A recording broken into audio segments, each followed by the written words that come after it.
Capital Sonoro. Capital Político.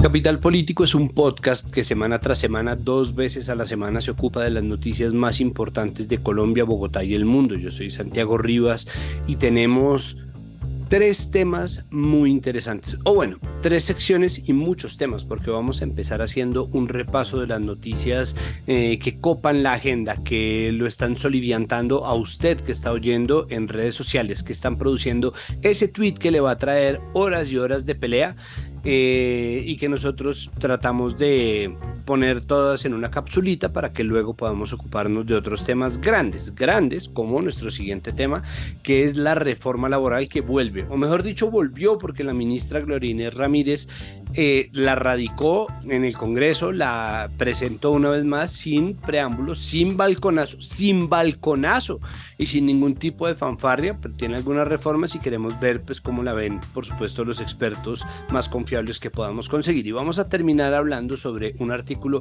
muy interesante que apareció en el periódico El Espectador, hablando sobre tierras raras. ¿Qué es esto de tierras raras? ¿Qué tiene que ver con la explotación? ¿Qué implicaciones tienen estas tierras? Pues vamos a averiguarlo, entonces empecemos.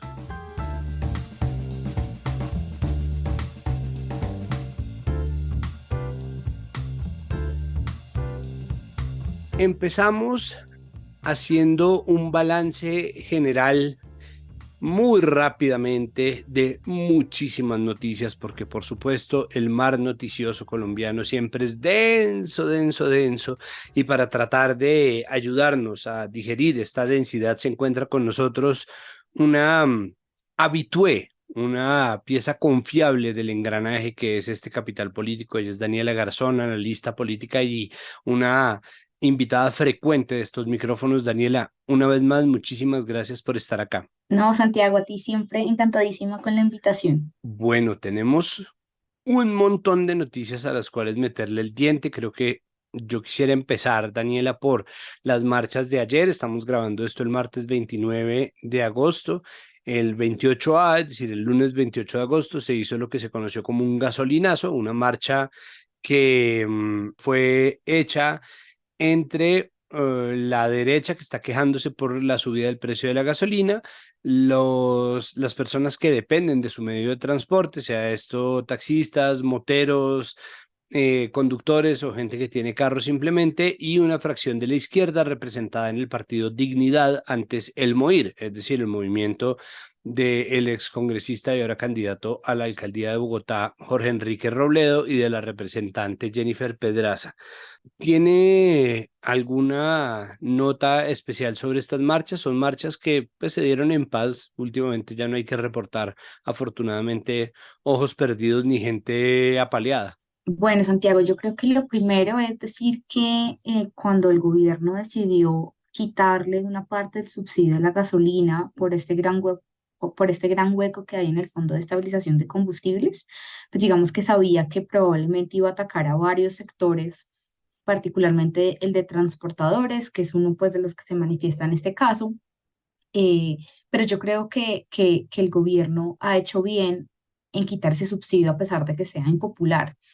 Eh, Creo que es difícil encontrar una fórmula que funcione, por ejemplo, para no afectar a las personas de bajos ingresos que utilizan gasolina diariamente, por ejemplo, las personas que tienen moto y que se transportan con moto en la ciudad o pues en las varias ciudades de Colombia. Pero creo que pues habrá que ver hacia el futuro si estos sectores pueden crear más presión contra el gobierno de tal manera que frenen en algún momento el alza que ha sido bastante considerable, pero pues que ha sido defendida por el ministro Ricardo Bonilla como una medida progresiva. Pues en tanto, pues si uno tiene en cuenta que la gasolina es un bien que utiliza sobre todo la gente que tiene mayor poder adquisitivo en la sociedad, pues no tiene mucho sentido que se subsidie. Vamos a esperar entonces qué ocurre con ese tema. Pero quisiera que siguiéramos, Daniela, con el tema grande. Es un tema grande, casi como una noticia de farándula, porque pues no tiene, tampoco tiene mucha solución. Y es que parece que Laura Sarabia al decir de lugar común mediático, la polémica ex mano derecha de Gustavo Petro vuelve al gobierno. Parece que vuelve a reemplazar a Cielo Rusinque en Prosperidad Social y Cielo Rusinque entraría a manejar la agenda de Gustavo Petro, el presidente. ¿Ahí qué? Esto es, ya fue, ya va a ser así, es una traición, no es una traición, existiría forma de que le tumben este nombramiento nuevo viejo a Gustavo Petro, o cómo ve usted el regreso de Laura Sarabia. Bueno, parece que ya es oficial, Santiago, porque Presidencia justamente hoy subió a su página la hoja de vida de Laura y pues en la mañana Cielo Rusín que habló con Blue Radio les confirmó, digamos, la noticia de su paso a ser ahora pues la mano derecha de Petro. Yo creo que más allá pues de lo que tú has dicho, de la polémica, de todo lo que significó el escándalo Sarabia Benedetti, que en últimas no se ha resuelto y que es lamentable que después de todo lo que hubo ni siquiera tengamos como avances en temas de verdad judicial. Lo que demuestra para mí el regreso de Laura Sarabia es que Petro está muy solo, al presidente le cuesta cada vez más tener gente de confianza. Y de hecho que además el descontento en su gabinete pasa porque no encuentra gente que pueda interpretar lo que él quiere y probablemente Sarabia sí había logrado hacer como esa conexión con Petro y mantener, digamos, un buen ritmo en las cosas que él quería que se avanzara. Personalmente me parece muy preocupante que se le deje una cartera con un presupuesto tan grande y que maneja toda la política social del país a una persona que si bien pues ha destacado por sus características de eficiencia, de ser una persona juiciosa, pues no tiene ninguna experiencia que la respalde en términos de saber de política social y de que finalmente pues estamos hablando de los recursos con los que comen millones de colombianos en este momento y más con lo que en el pasado significó que lo hemos tocado en otros programas, el tránsito a renta ciudadana, toda la polémica alrededor del Banco Agrario y demás. No sé si Laura Sarabia es una persona que tiene las capacidades para orientar de buena manera el DPS y también pues con la gran pregunta que quedó de qué va a pasar con el Ministerio de la Igualdad y si en algún momento el ministerio va a pasar a ocuparse pues de las transferencias que hace el Estado a las personas que tienen menor capacidad de ingreso. Y por último, Santiago, pues decir que en este tema a mí me parece también que lo que hemos visto desde, digamos, desde que empezó el gobierno y hasta ahora es que Petro no encuentra como la fórmula para que su gabinete camine con todos los rumores que se han causado por sus ausencias, pues Cielo Rusín que tiene un gran reto y es lograr que la agenda del presidente camine y que pues por lo menos sea cumplida, ¿no? Porque las fallas reiterativas, los rumores sobre la salud, pues es un gran reto y pues al frente del Departamento de Prosperidad Social realmente creo que no se destacó en lo absoluto. Sí, pues estuvo el problema de haber pasado todo por el Banco Agrario.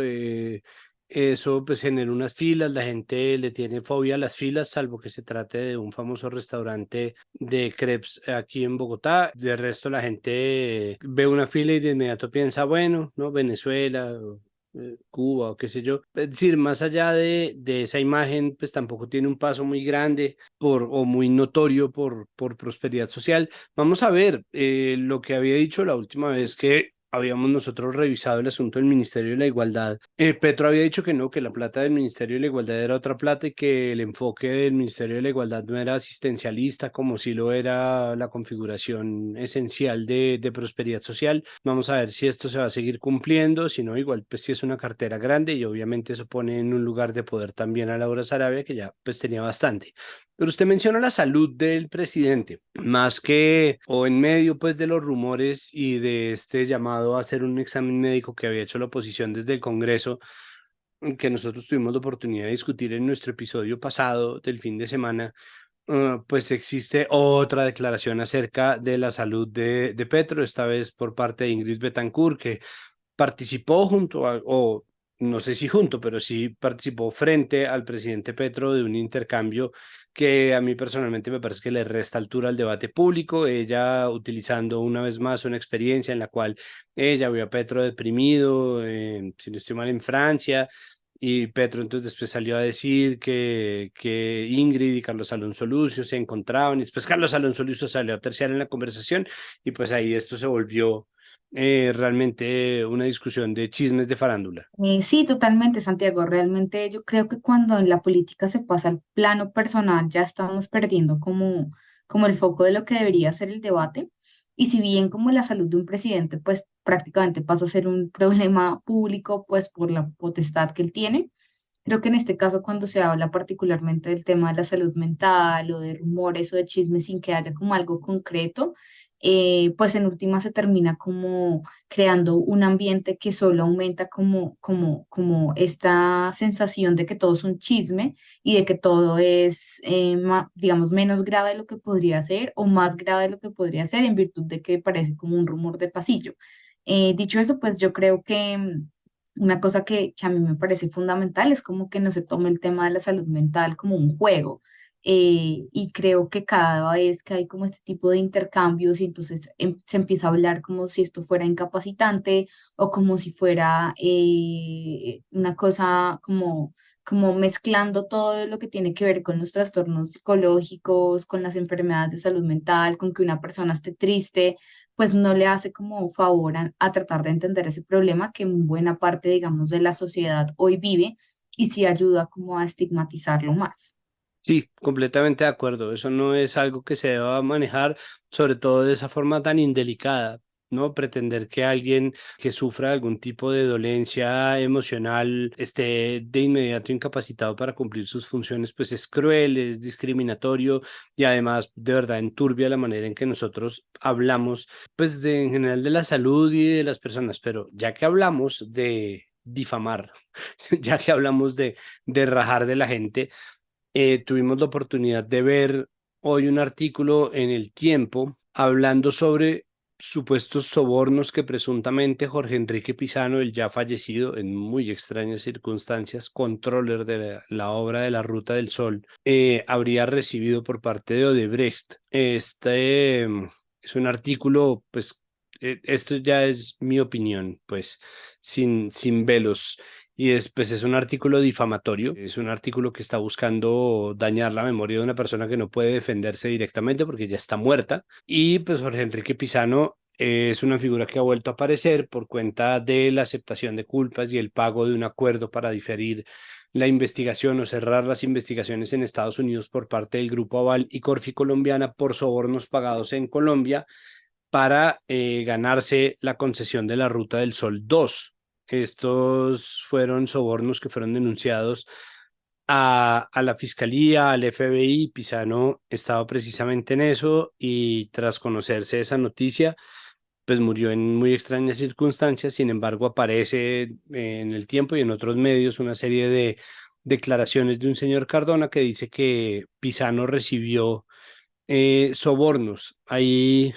Hay que hacer, si ya existen declaraciones en contra, de hecho existe una nota que mostró Iván Serrano, ex periodista de Noticias Uno, hablando sobre cómo este señor Cardona, que decía lo de los sobornos recibidos por Pisano, después declaró que le han pagado para decir que Pisano había recibido de esos sobornos. Entonces, ahí, Daniela, ¿qué se puede esperar? ¿Cómo mirar este ángulo? ¿Usted cómo lo ve? Bueno, yo creo que en principio este caso ha sido siempre muy oscuro. Creo que el capítulo más oscuro precisamente fue la muerte de Pisano y de su hijo, muy lamentables. Creo que el Tiempo, pues siendo como la casa editorial de los Sarmiento, debería al menos hacer como un disclaimer, que creo que es una cosa que los medios colombianos hacen muy pocas veces y es explicar los conflictos de interés que tienen a la hora de publicar una noticia o, porque bueno, los silencios, pues no tendrías por qué explicar, pero cuando tú publicas, pues creo que por transparencia con los lectores sería muy importante cómo explicar esas relaciones, pero además creo, Santiago, que tienes razón cuando hablas de que es muy difícil como recapitular cosas que pasaron cuando la única prueba que hay es un testimonio y cuando la otra persona no puede defenderse. Creo que particularmente la hija de Pisano ha dado algunas batallas para que el nombre pues, de su papá salgan limpio, pero además creo que la justicia colombiana, y ya no hablando de los medios, se ha quedado muy corta en buscar la justicia alrededor de este caso y casi siempre se ha quedado pues en acusar incluso a personas que abiertamente se han declarado como perseguidas, ¿no? Como el exdirector de la Agencia Nacional de Infraestructura, Luis Fernando Andrade. Es muy lamentable además que cuando uno explora este caso, Santiago de Odebrecht, pues lo que ve son las compañías más poderosas de Colombia y personas que también tienen que ver con el mundo de la política muy involucrados. Y creo que si no hubiese sido en este caso porque el Grupo Aval cotizaba en bolsa en Estados Unidos y tuvo que enfrentar esta sanción hace un par de semanas, pues la justicia en ese caso se habría quedado como se ha quedado en Colombia y es básicamente como en la impunidad. De verdad que se trata de un caso que nos tuvo que llegar de lejos para poderlo reabrir y pues eso obviamente es un episodio vergonzoso que involucra a todo el mundo, incluyendo por ejemplo el fiscal Barbosa que dice que ha hecho un montón de imputaciones en el caso de Brecht, pero ninguno de esas imputaciones tiene que ver con el Grupo Aval, entonces pues el poder de quien tiene por las riendas el país está perfectamente claro y eso pues es preocupante porque tendría que existir, así como existe una separación de la iglesia del Estado, tendría que haber una separación de las empresas de los grandes grupos económicos del Estado, porque pues eso genera obviamente relaciones que son muy peligrosas. Hablemos, por favor, sobre asuntos de Memo Fantasma, muy rápidamente. Resulta que el pasado jueves 17 de agosto, como lo reporta el espectador, Macaco declaró públicamente que iba a hablar en la JEP contra el exfiscal Néstor Humberto Martínez y contra Leónidas Bustos, el expresidente de la Corte Suprema de Justicia que está investigado. 4 días antes de eso, de ese anuncio, apareció otra vez el nombre de Guillermo León Acevedo Giraldo, que es Memo Fantasma. Esto es porque Memo Fantasma está reclamando un bien, está pidiendo que uno de sus bienes no vaya a reparación de víctimas. ¿Esto qué? Bueno, yo creo, Santiago, que la primera cosa es que desde que los terceros quedaron por fuera de la Jurisdicción Especial de Paz ha sido realmente muy difícil aclarar el papel en el conflicto armado que tuvieron los empresarios. En este caso, pues este señor que tiene vínculos muy oscuros y que ha sido como noticia recurrentemente. Yo creo que en este caso, además, cuando uno toma las declaraciones de los exparas, pues salpican a mucha gente. Y en este caso entiendo que a Memo Fantasma no lo ha nombrado solo Macaco, sino que ha sido una larga lista de paramilitares la que ha hablado pues de los vínculos de este señor con este grupo armado ilegal. Yo creo que en este caso pues también ha sido muy complejo que se pueda establecer una ruta para reparar a las víctimas, sobre todo porque en mi percepción, el Estado todavía no tiene las herramientas suficientes, por ejemplo, para declarar extinción de dominio o porque los caminos administrativos pasan como en este caso que son muy largos y entonces terminan favoreciendo a las personas que tal vez no deberían ser favorecidas. Dicho eso, creo que en este caso Memo Fantasma, por lo que hemos conocido aparte de la historia, yo no la conozco bien, pero creo que es evidente que los nexos que había también con algunos miembros de la clase política muy poderosos le ayudaron a mantenerse, pues digamos que incógnito por mucho tiempo. Sí, sí, sí, pues se trata obviamente de unos pleitos en los cuales termina involucrada la economía de la guerra, ¿no? Hay una serie de intereses que están ahí cruzados y pues sí, eso todo obviamente hace parte de los procesos judiciales, simplemente llama mucho la atención. Pero la verdadera noticia que tiene que ver con la JEP esta semana es que la Sala de Amnistía o Indulto de la Jurisdicción Especial para la Paz determinó que no se puede amnistiar a Erminsul y a Fernando Arellán Barajas, que son los coautores del atentado con una bomba contra el Club El Nogal de Bogotá. Ellos se habían acogido, han pedido acogerse a la JEP, están condenados a 40 años de cárcel cada uno por los delitos de terrorismo, homicidio y tentativa de homicidio.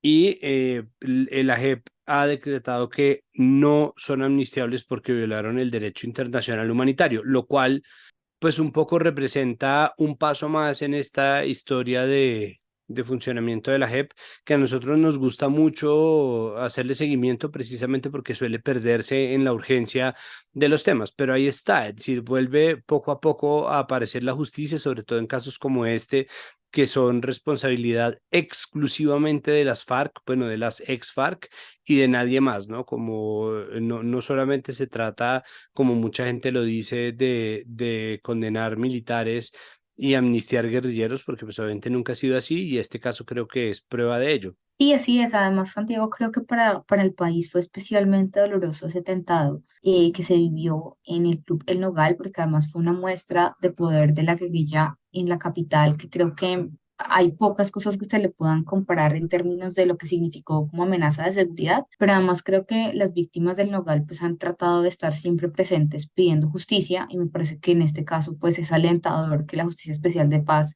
decida no amnistiar un crimen tan grave que además pues significó atentar contra un objetivo no militar, que es básicamente el argumento por el cual ellos dicen que viola el derecho internacional humanitario porque pues en el club lo que había era civiles y no hacía parte de una confrontación que uno podría llamar en ocasión del conflicto armado, sino un ataque directo contra la población civil, en este caso las personas que se encontraban esa noche en el club. Claro, totalmente. Y gente además, pues que estaba en un lugar además de descanso absolutamente desapercibida de lo que podía estar pasando a su alrededor. Entonces, pues bueno, eso sí, que simplemente dejarlo como una nota que nos parece importante que quede ahí. Tenemos dos temas rápidamente para cerrar. La primera es que hay una ola de violencia que está azotando varios territorios, quedan pocos días, bueno, relativamente pocos días para las próximas elecciones y el gobierno de Petro dice que tiene un plan.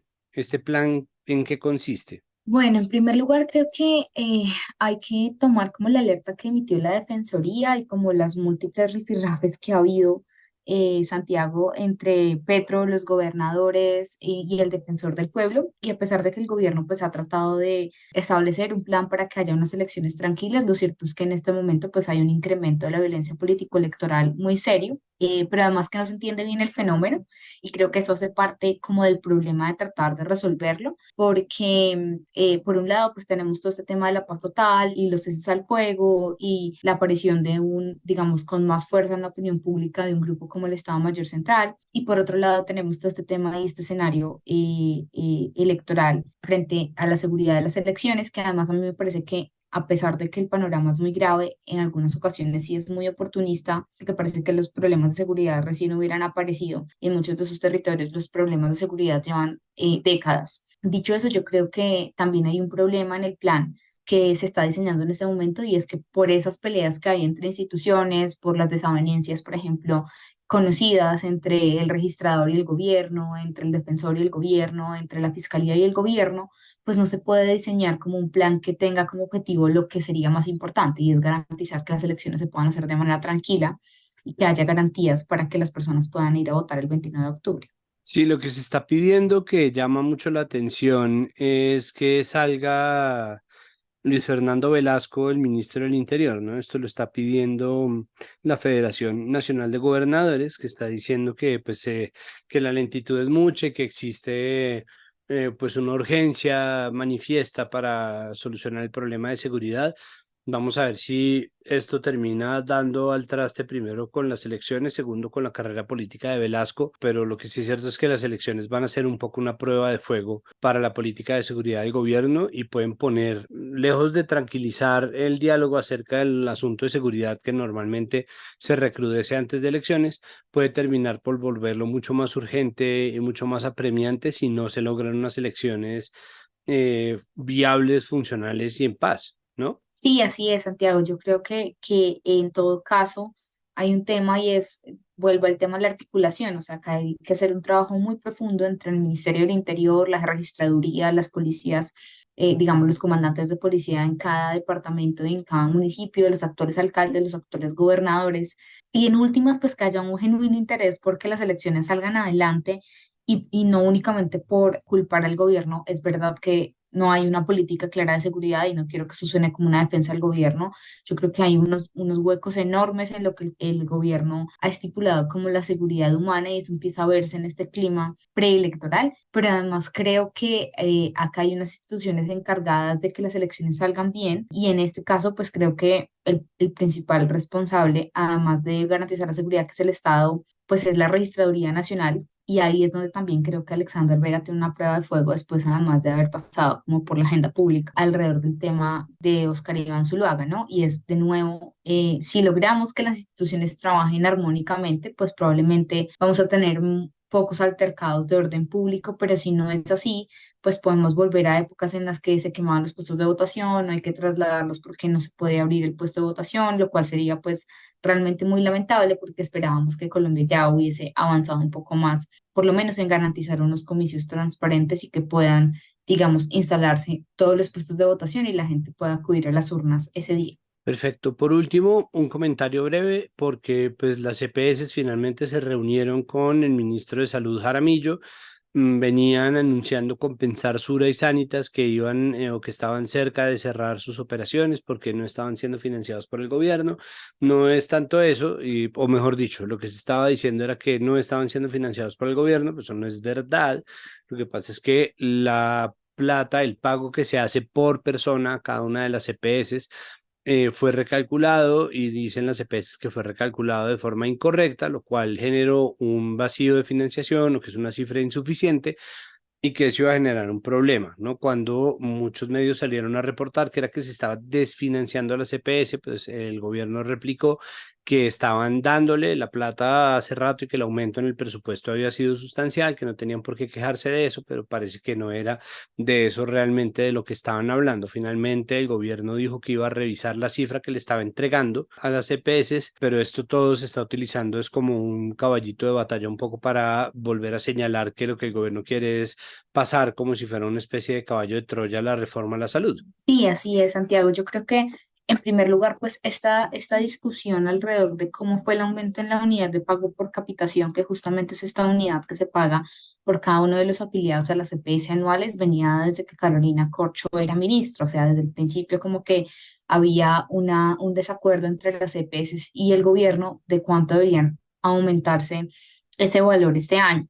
Dicho eso, pues creo que esto vuelve a poner sobre la mesa, yo pues no soy experta en el sistema de salud, eh, el tema de cómo funciona nuestro sistema de salud y de cómo están las cuentas, porque además no es solo la plata que el Estado elegirá a las EPS, sino la plata que las EPS y las IPS, pues cómo arreglan cuentas entre ellos, que finalmente ha sido como el gran problema de nunca saber exactamente cuánta plata se deben entre ellos. Pero además, pues en efecto, esto surge en un momento además en el que vuelve a ponerse sobre la agenda el debate de la reforma a la salud y de si realmente la reforma va a lograr salir adelante o no. Creo que cada vez son más pocas las probabilidades de que el gobierno logre pasar su reforma por el Congreso, pero además pues siento que hay otro tema detrás y es que esta es una nueva pelea que tiene Petro, digamos, con los privados y que no ha logrado encontrar un buen interlocutor que pueda como mediar. Creo que aunque el ministro lo ha intentado, pues esperábamos un poco más de avance en esos frentes. Y finalmente, pues creo que así como lo hablábamos en el DPS, en este caso pues estamos hablando de la salud de millones de personas, por lo cual uno no podría, digamos que cada paso que se dé debe ser un paso muy pensado,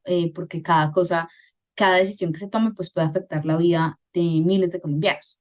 Sí, de acuerdo, pues esperemos a ver, se trata obviamente de unas medidas que son urgentes y sobre las cuales es urgente saber también, son leyes que tienen unas implicaciones muy profundas en la forma en que nosotros vivimos y por eso mismo valdría la pena saber más si se van a debatir muy por encima de si se van a votar, ¿no? Porque si la estrategia del gobierno es amarrar voto a voto a través de la gestión del ministro del Interior, pues eso obviamente le sirve mucho al gobierno, pero nosotros no estamos claros sobre si qué tanto le sirve a la gente, ¿no? Es importante revisar muy bien lo que se está discutiendo más allá del voto.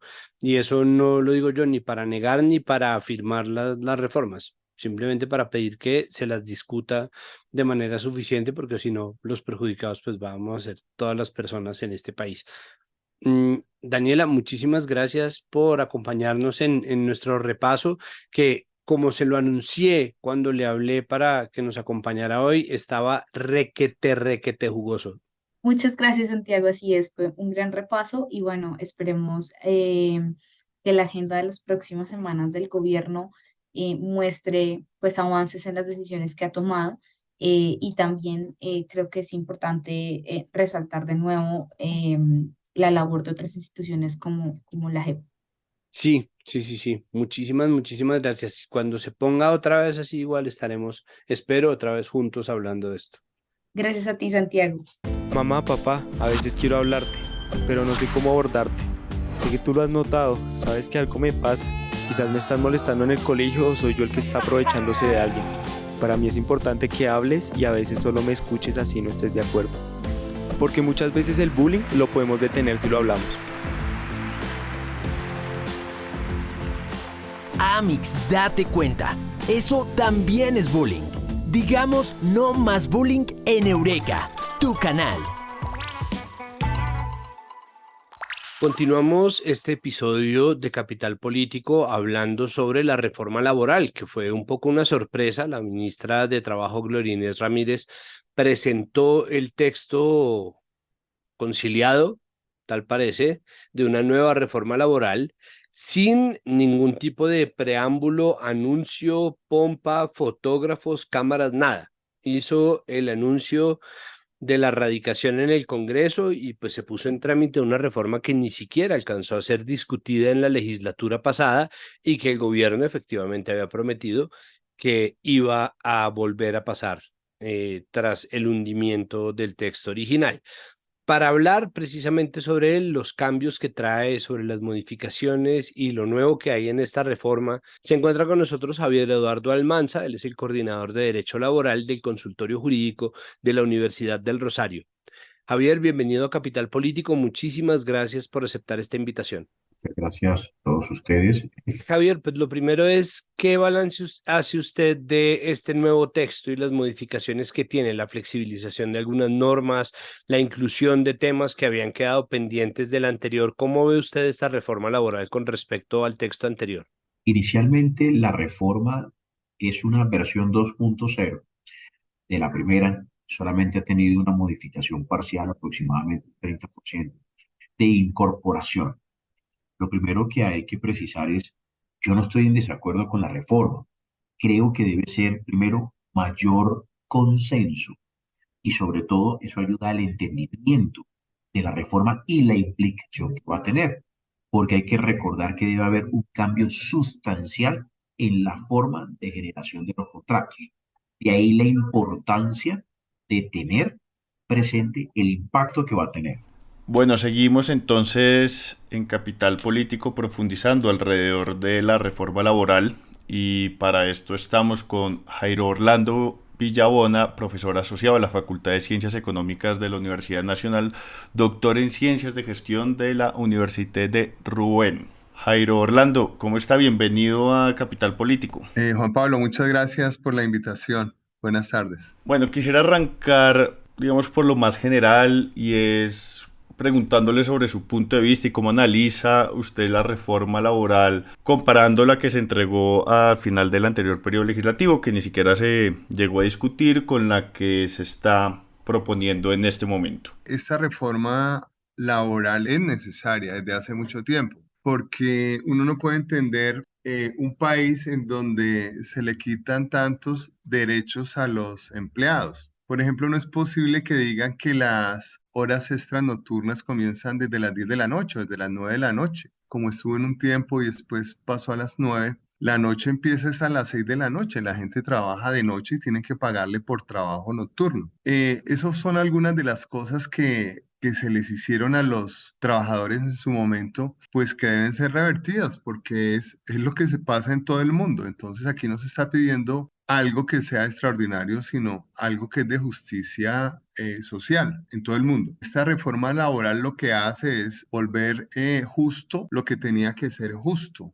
Y los cambios que se hacen, a mi modo de ver, en la parte económica, que es lo que más se ha dicho que va a afectar mucho a las empresas, pues yo no creo que sea tanto. Incluso las empresas obtuvieron unos beneficios inconmensurables en la década pasada y sobre eso sí no se ha hablado. Esta entrevista con Javier Almanza completa y la entrevista completa con Orlando Villabona y otra entrevista más vamos a mandarla a un especial sobre la reforma laboral que va a estar en su feed de Capital Político más adelante en la semana. Ustedes van a recibir un capítulo adicional esta semana en donde pues vamos a explayarnos con tranquilidad acerca de la nueva reforma laboral que presentó el gobierno en cabeza de la ministra de Trabajo, Gloria Inés Ramírez, y que va a estar aquí en Capital Político para todos y todas ustedes.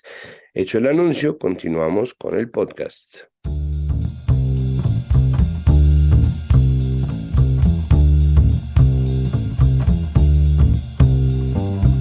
Y terminamos, como les había anunciado, nuestro episodio de Capital Político hablando sobre un artículo muy interesante que apareció en El Espectador, cuyo enlace vamos a poner en los datos de este episodio, pues para que ustedes puedan obviamente leérselo completo. Se trata de la historia no contada de la primera mina de tierras raras en Bichada, en Colombia. Para tratar de explicarles bien de qué se trata y qué son las tierras raras, pues está con nosotros la autora de este artículo, la periodista del Espectador, Daniela Quintero. Daniela, bienvenida a Capital Político. Muchísimas gracias por estar aquí con nosotros.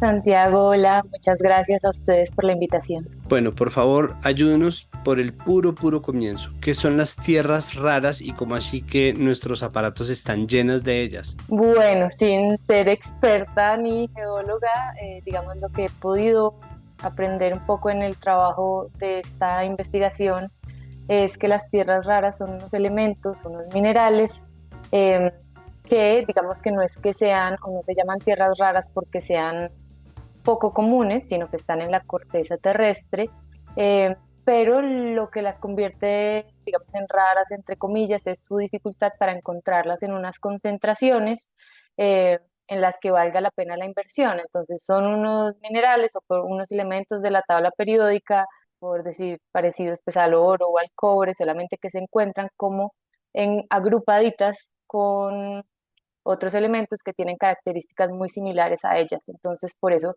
su extracción y su procesamiento suelen ser muy complicados, pero pues ahorita con todo el debate de la transición energética y además con los implementos electrónicos, varios de esos elementos se han vuelto fundamentales para nuestro día a día. Lo tienen nuestros celulares, los tienen los motores de los carros, las motos, los televisores, los jets, los oleoductos, los gaseoductos. Entonces, aunque son muy poco conocidas, realmente están en casi todo lo que utilizamos todos los días. ¿Qué es lo que está pasando en el Bichada? Es decir, descubrieron esta mina, pero ¿por qué es una sorpresa? ¿Por qué no es una noticia, no sé, abierta o porque no es de conocimiento público la llegada de la empresa canadiense para variar, Oxico Resources? ¿Qué pasa ahí? Bueno, digamos que estos son unos minerales que en la zona de la Orinoquía se han explotado, digamos, de dos formas tradicionalmente. Por una, las comunidades indígenas tienen sus títulos mineros indígenas en donde tienen, digamos, permitido hacer una extracción de algunos minerales de manera artesanal dentro de sus resguardos. Y por otro lado, pues está también la minería ilegal en la zona. Esta es una zona, recordemos, fronteriza con Venezuela. Y desde el 2010, que empezó como el llamado boom del coltán, que se volvió tan popular al otro lado de la frontera, digamos que en Colombia también se empezó a averiguar qué de eso, qué tanto de eso teníamos a este lado. Sin embargo, hasta ahora pues ninguna empresa tiene permiso para extraer esos minerales y hace un tiempo, hace como un año, la empresa empezó a publicar en su cuenta, en sus comunicados de prensa, ante los medios de comunicación, que había encontrado una concentración de esos minerales en Colombia, en el Bichada, en una escala como altísima, sin precedentes, que le permitía un acceso a exactamente a 1 millón de toneladas métricas de esos minerales, que haciendo, digamos, la cuenta a vuelo de pájaro sería como llenar 50.000 volquetas de esos minerales que, recordemos, son muy difíciles de encontrar en concentraciones lo suficientemente altas como para que puedan ser explotados. Nos pusimos a revisar un poquito más ese tema y resulta que el predio que la empresa dice que es de ella para ese proyecto, que va a tener cuantiosas ganancias, realmente pues no es de ella, sino está habitado por una persona mayor, un habitante de Puerto Carreño, pero que además el predio pues hace parte de los bienes baldíos de la nación. Y pues digamos ya en ese proceso de averiguar muchas preguntas que quedaban alrededor de esa explotación, digamos que hay varias inquietudes, los permisos que asegura tener versus lo que espera sacar, el título minero no está a nombre de la empresa sino del ciudadano, la licencia ambiental no está a nombre de la empresa ni del ciudadano, entonces como que ahí empiezan a surgir un montón de interrogantes. Esto para resolver que, digamos, aunque la extracción de esos minerales es un poco común en esa zona, se hace solamente de manera artesanal o por comunidades indígenas o minería ilegal. Entonces esta sería la primera empresa que extraería esos minerales, pero los permisos no están a nombre de ella. ¿Cómo funciona en ese caso? Pues, ¿qué mecanismos existen? ¿Esto hay alguna forma de regularizarlo? ¿Esto ya necesariamente se fue hasta el final siendo ilegal? ¿Le toca hacer algún tipo de alguna otra triquiñuela a la empresa? ¿Existe alguna estrategia legal para que esto pueda empezar a funcionar? ¿Existe algún otro tope que se esté pasando? ¿Es un sitio que se pueda destinar a este tipo de explotación o tiene que pasar por algún otro tipo de consulta, revisión? ¿No? Recordar que en el Bichada existe un sitio Ramsar, que es un humedal de protección internacional. Entonces, ¿qué obstáculos están atravesándose? Claro, pues digamos que en caso de que la empresa en efecto quisiera extraer esos minerales a nombre de la empresa y que digamos se confirmara esa transacción que hizo con el ciudadano Clímaco Silvestre Hunda Barrios, tendría que solicitar una cesión de ese título minero que tiene el ciudadano y tendría que solicitar una cesión de también los permisos ambientales que se le otorgaron fue al ciudadano. Y eso pues requeriría también un proceso, una evaluación. Lo clave de esta zona es que, pues digamos, si bien es un bien baldío de la nación, la legislación permite que en los bienes baldíos se otorguen títulos mineros. Pero más allá de eso, esta es una zona que está rodeada por resguardos indígenas, por una reserva natural que se llama Bojonawi, que desde hace varios años como que ha hecho un esfuerzo enorme por conservar los ecosistemas de la Orinoquía colombiana. Y además hace parte de la Reserva Natural de la Biosfera del Tuparro, que no es en sí un parque nacional natural, que sabemos que en los parques nacionales naturales está completamente prohibida la minería, pero sí es un poco esa zona de amortiguación y de protección del parque, y es corredor biológico pues con los resguardos y con la reserva. Entonces, si la empresa quisiera finalmente tener el título a nombre de ella, que es lo que asegura en sus comunicados, tendría que hacer todavía una serie de procesos para que la extracción, digamos, quedara a su nombre. Sin embargo, pues más allá de eso hay otras cosas que son como difíciles de entender, sobre todo teniendo en cuenta como la cantidad que dice que va a extraer, pero también teniendo en cuenta que el permiso ambiental que Corporinoquía le dio al ciudadano es pues solamente de extracción en 3 hectáreas, y el mecanismo de extracción es solamente con materiales como pico, como pala, como barra, digamos una extracción enteramente manual y sin maquinaria, lo que haría pues también mucho más complejo alcanzar esas cuantiosas sumas que la empresa plantea alcanzar. Eso quiere decir que entonces de alguna manera ya existe alguien que hizo ojos ciegos a la verdad de esta noticia, ¿no? Existe alguien que dejó pasar el hecho de que una empresa canadiense se está adjudicando la propiedad sobre un baldío y una licencia minera artesanal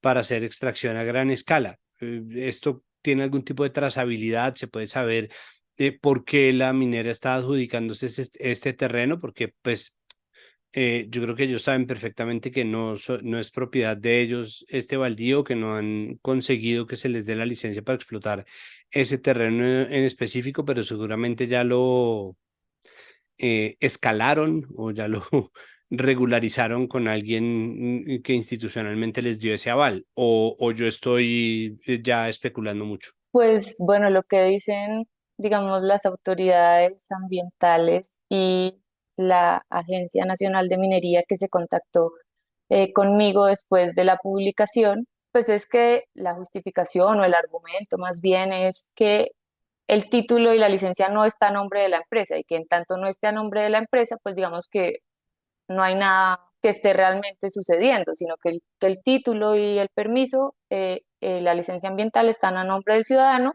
y que a sus puestos, a sus escritorios no ha llegado ninguna solicitud para ceder eso a nombre de la empresa. Sin embargo, Corporino Kia pues sí aseguró que en unos documentos en los que el ciudadano presentó, digamos, su plan de obras y trabajos, que es más o menos donde dice qué es lo que va a hacer, cómo lo va a hacer, con qué mecanismos, sí venían unos logos de Auxico Resources, pero que en ningún momento se aseguraba que la licencia fuera a ser para ellos. Y por otro lado, ayer cuando hablamos con la Agencia Nacional de Minería, un poco lo que decían es que este era un proceso de formalización del señor Clímaco que venía desde el 2010, es decir, que en esa zona se hacía minería ilegal, que él se había acogido al proceso de regularización, que había pasado todos los pasos, que por eso se le entregó el título, por eso se le entregó la licencia y que cumpliendo todos los requisitos, el 22 de agosto se le otorgó finalmente el contrato de concesión. Entonces, pues sí, digamos que las autoridades saben que ellos tienen un acuerdo, pero lo que dicen también es, ese es un acuerdo entre privados, nosotros solamente evaluamos los papeles que llegan a estos despachos y si cumplen con los requisitos, pues se otorga a la persona que los solicitó los permisos que solicitaron. Bueno, pues esperemos entonces, Daniela, que exista una resolución por muchas razones, ¿no? Porque ahí finalmente también está en juego una serie de regalías que tendría que recibir la nación si todo esto resulta legal y se hace de manera lícita y se hace de manera limpia y se hace de una manera en la cual el impacto de la extracción sea, no supongamos que ni siquiera cercano al de una extracción artesanal, pero sí que esté cumpliendo con todos los límites. Digamos que todo eso ocurre, igual hay un asunto de regalías, pues que tiene que pasar también por la legalización de la presencia de una empresa canadiense ahí, ¿o no? Sí, pues digamos que hay algo también muy curioso en esa zona y es que, y lo saben las autoridades, lo ha investigado la fiscalía, el ejército ha hecho incautaciones, pues es una zona finalmente de frontera, en el que al otro lado de la frontera en efecto hay muchos de estos minerales y lo que se ha hecho históricamente también es como un traspaso de minerales de un lado al otro, lo que buscan, digamos, o unas prácticas comunes que en este momento no estoy asegurando que sean las de la empresa o que sean de otras empresas que hay en la zona, sino que se sabe y se conoce que sucede allí, es que buscan como legalizar el origen de esos minerales con los permisos que ya tienen las comunidades indígenas en la zona o con los títulos mineros que ya existen en la zona, y ya certificando ese origen, digamos como un poco legalizando de que esos minerales vienen de allí, pues se pueden ya exportar, comercializar, sacar de la zona. Entonces, como que sí hay un montón de cosas sucediendo allí que vale la pena como prestar atención por el contexto en el que se encuentra y pues porque también han dicho que justo en ese predio en el que está la mina, hace varios años, uno de los habitantes de la zona, pues lo que hizo fue también un traspaso de minerales y una siembra, que también está documentado que lo hacen como para aumentar los precios de las tierras y para venderlas diciendo pues que ahí hay cierto tipo de minerales que tal vez no haya.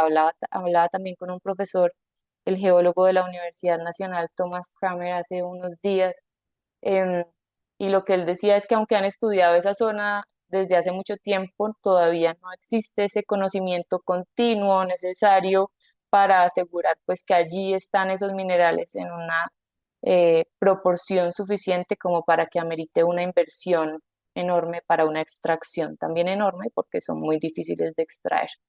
Entonces sí hay un montón de cosas pasando en esa zona más allá como de los títulos y la posesión de la tierra y a quién se le dieron los permisos. Bueno, pues esperemos a ver qué respuesta da la Agencia Nacional de Minería y por supuesto pues el gobierno de la potencia mundial de la vida con respecto a lo que vaya a ocurrir con pues con lo que parece ser la fusión corporativa de dos titanes de la minería como lo son Oxico Resources y el señor Clímaco Silvestre Hunda Barrios. Daniela, muchísimas gracias por acompañarnos, por aceptar nuestra invitación y pues de nuevo reiteramos obviamente que queda el enlace al artículo en los datos de este episodio para que la gente pueda, obviamente, acercarse y leerlo completo. Muchas gracias a ustedes por la invitación, Santiago. Un gusto. Y hasta aquí este episodio de Capital Político. Recuerden que todo lo que hacemos en Capital Sonoro, que tiene no solamente este podcast, sino muchos otros, pueden ustedes encontrar el resto de contenidos si buscan Capital Sonoro en todas todas las plataformas en las cuales ustedes escuchen podcast. Recuerden que todo lo que se hace aquí en Capital Sonoro se hace gracias al trabajo arduo de nuestra productora María Alejandra Cuestas, de nuestro periodista investigador Juan Pablo Conto y de nuestro editor Cian León Bernardo González. Recuerden también que tenemos un podcast noticioso que sale todos los días en la tarde. Ahora un podcast es uno de los muchos formatos en los cuales se difracta, se divide y se expande el sistema noticioso del sistema de comunicación pública Capital, que se llama Ahora, y ustedes pueden encontrar todos los contenidos, incluyendo por supuesto nuestro podcast, a donde sea que miren y en donde sea que se encuentren. Pueden suscribirse también al boletín de noticias diario que va a llegar a su correo electrónico. De la misma manera, recuerden que esto es comunicación pública, es decir, nosotros no necesitamos ningún tipo de suscripción o no necesitamos financiamiento de nadie. Muchas gracias por pensarlo. Lo que sí es, ya que la plata se la va a dar a un proyecto independiente que en realidad lo necesita, a nosotros lo que nos puede dar es un empujoncito con la difusión, ayudarnos a recomendarnos en sus chats familiares y de amigos, en sus redes sociales, pegar el enlace, y si la plataforma en la cual usted escucha Capital Político y cualquier otro podcast que nosotros tengamos tiene la posibilidad de calificar, por favor denos una calificación. Ojalá buena, siempre y cuando le nazca. Muchísimas gracias por su audiencia y nos oímos en el próximo episodio al final de esta semana. Hasta luego. Capital Sonoro.